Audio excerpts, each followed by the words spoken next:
What I see in front of me is a group of many different people from many different cultures, with many different ideas, many different goals and what you want to be when you grow up, and all the things that you want to do, right? One of the things that I want to tell you this time here around, over here, is this. I wrote my own story.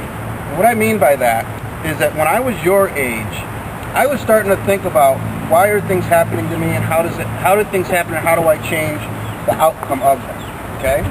And when I started to get a little bit older, I started to see that some of the choices that I made in my past, wow, I could have been so much further if I hadn't taken time to get off of my story and do something maybe that wasn't the right thing to do, okay?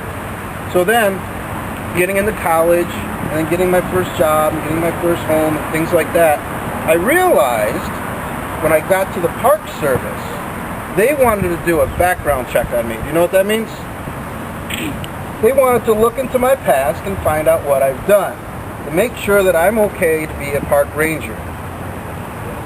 So they had to go back and read my story. And what they did was they went back and talked to my neighbors from, 2 cities ago, and they talked to my counselors from a decade ago, and they talked to different people, creditors. You know what a creditor is, right? Yeah. People that you owe money to. They talked to all these people because they wanted to make sure that I was the right person for the job. And then the investigator came to me and he said to me, I'm not supposed to tell you this because I'm a federal investigator, but I want you to know you are the first person that I've ever investigated out of the hundreds of people that I've done that I never heard one bad thing about at all. And even your neighbors and landlords would say, no, he was a good family man. And he was always nice, he was always considerate, and if I was bringing bags from my car or something like that, he'd run over and help me take them in the house. Just things like that. Now, I'm not saying that because I'm bragging. I am very proud of it. But what I'm saying is, you guys are writing your story right now. Every day that you're living, you're writing your own story. You're doing a new chapter. And so when you make decisions, you know, those are the things that are going into your book. And you want to have a great book because no matter what you do, if you go for a job interview and they check your background, or you want to get into the Park Service or Police Academy or something like that, a lot of jobs like that are looking into your background.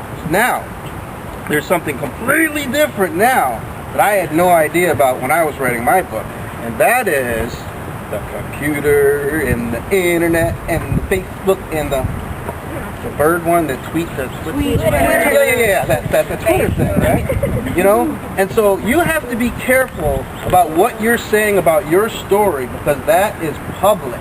And people are going to be going back and looking at your record or your story and finding out things about you. So you're not going to want to put, you know, things in there that, you know, hopefully that, you know, you're making good decisions anyways, right? But you still want to make sure that you're careful with what you're putting out there. So the point to my story is, even when you walk away from here today, write your own story. Make your own book. You know what I'm saying? So that even when you go back and think about it, you're going to say, wow, you know, I'm really glad that I helped those people out. Or maybe when I was angry at my friend, you know, I said, you know what, I don't need to be angry because it's not that important. It's not that big of a deal that she said something about me or he said something about me. You know, always look at the positive direction, okay? And it will reward you when you get older. Trust me. Are you with me? Yeah. All right. Yeah. I'm going to tell you a